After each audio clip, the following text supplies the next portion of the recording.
Friends, ఏపీలో తల్లిదండ్రులు విద్యార్థులు ఎప్పుడెప్పుడా అని ఎదురు చూస్తున్న వార్త రానే వచ్చేసింది. ఆంధ్రప్రదేశ్ విద్యాశాఖ 2026-27 విద్యా సంవత్సరానికి సంబంధించి అకాడమిక్ క్యాలెండర్ ని రిలీజ్ చేసేసింది. మరి దీని ప్రకారం 10th క్లాస్ పిల్లలకి పబ్లిక్ ఎగ్జామ్స్ ఎప్పుడు, దసరా సెలవులు ఎప్పుడు, సంక్రాంతి సెలవులు ఎప్పుడు, ఎన్ని రోజులు ఓవరాల్ గా ఇయర్ మొత్తం హాలిడేస్ ఉన్నాయి, ఇవన్నీ చూసేద్దాం. మొత్తంగా 229 రోజులు స్కూళ్లు పనిచేస్తాయి. అలాగే హాలిడేస్ విషయానికి వస్తే 87 హాలిడేస్ ఇచ్చారు సంవత్సరం మొత్తంలో. ఇక దసరా సెలవులు అక్టోబర్ 12 నుంచి అక్టోబర్ 21 వరకు, అంటే 10 రోజుల పాటు దసరా సెలవులు అన్నమాట. ఇక సంక్రాంతి హాలిడేస్ వచ్చేసి జనవరి 11వ తారీఖు నుంచి జనవరి 17వ తారీఖు వరకు, అంటే 7 రోజుల పాటు సంక్రాంతి హాలిడేస్ ని ఇవ్వడం జరిగింది.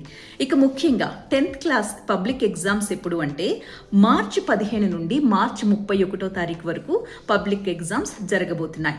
ఇక మనందరికీ తెలిసిన విషయమే కదా, శనివారం నో బ్యాగ్ డే ప్రకటించింది ఏపీ ప్రభుత్వం. ఈ రూల్ ని స్ట్రిక్ట్ గా అమలు పరచడానికి కార్యాచరణ కూడా సిద్ధం చేసిందన్నమాట. అలాగే శనివారం రోజున 1వ తరగతి నుంచి 10వ తరగతి పిల్లల వరకు కూడా చాగంటి ప్రవచనాల్ని పాఠ్యాంశంలో చేర్చారు. గత సంవత్సరం ఇది 6వ తరగతి నుంచి 10వ తరగతి పిల్లల వరకు మాత్రమే ఉంది కదా. ఈ సంవత్సరం నుంచి 1వ తరగతి నుంచే దీన్ని పాఠ్యాంశాల్లో చేర్చేశారు.